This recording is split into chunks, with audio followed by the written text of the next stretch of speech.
guys, what's up? Today we're gonna talk about the famous, awesome, badass band that fucking ruled the Sunset Strip from 1981 to 1990, because we all know it just died after 1989.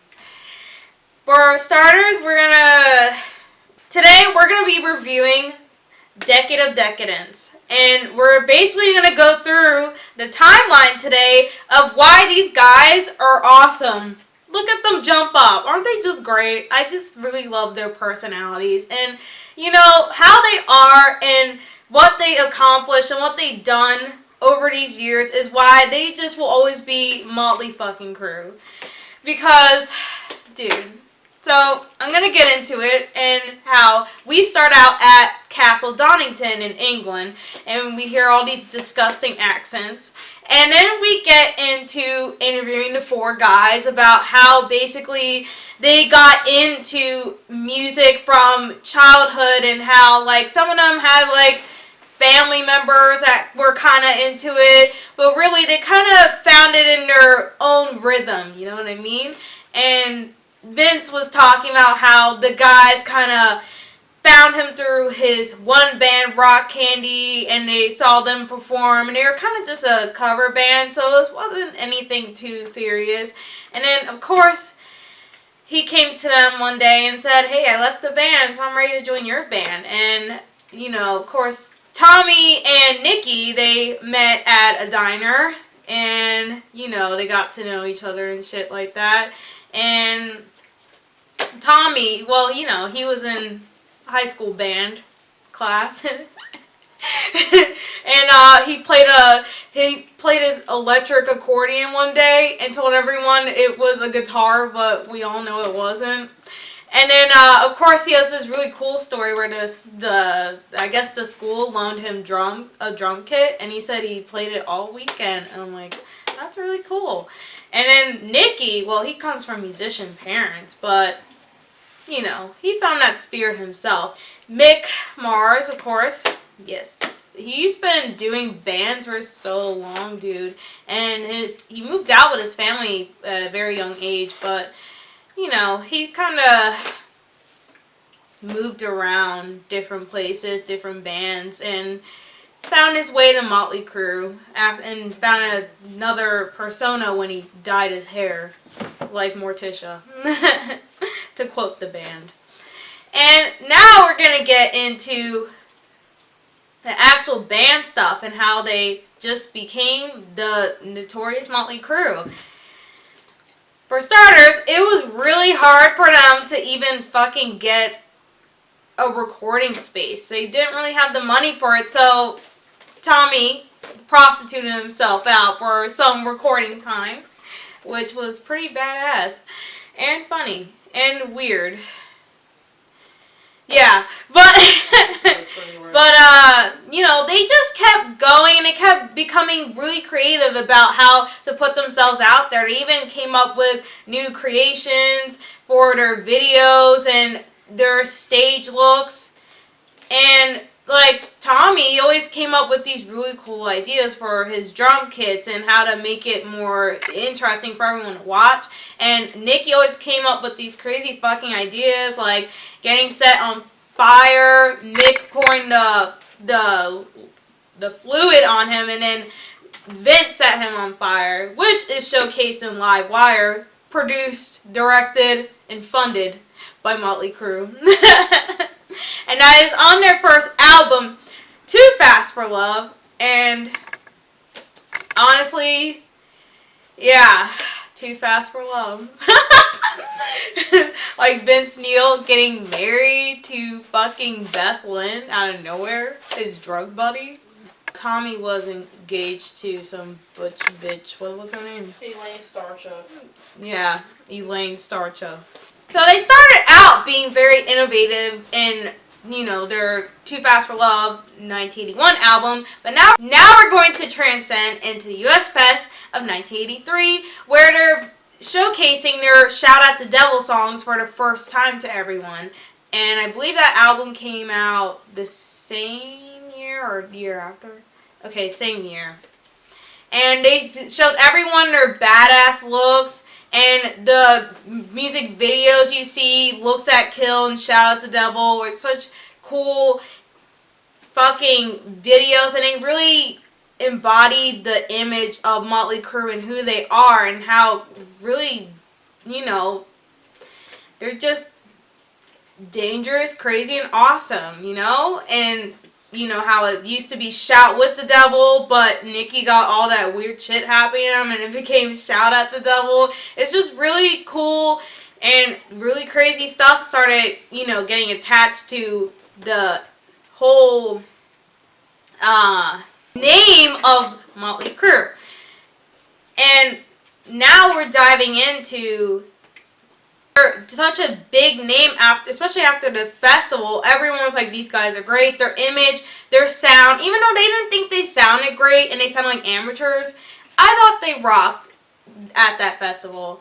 And now they're getting more of that recognition, and they're becoming more, like, doing more crazier stunts and stuff like that. And on MTV, they're getting this really bad boy image, and you know, they're like, oh, of course, a metal band doing all this crazy shit. And I'm like, whatever, fuck everybody. And then it went into, you know, the whole Vince Neil Razzle thing, and now we're kind of going into Theater of Pain, which is a hot motherfucking album. I need to buy it again.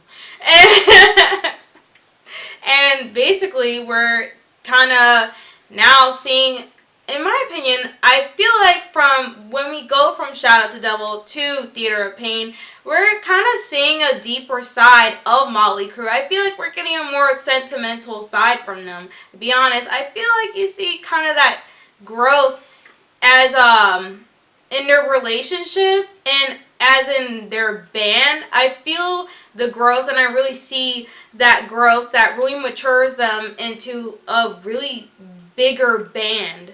Like, they really became the big Motley Crue at that moment, in my opinion, which is a really cool thing to see.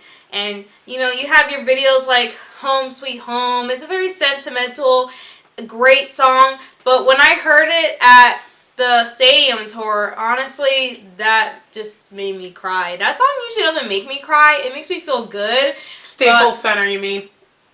Oh, you shit. Said stadium I said stadium I know, tour. she both have STs. That hasn't happened yet. I'm sorry. At the Staples Center, their final tour. Ooh.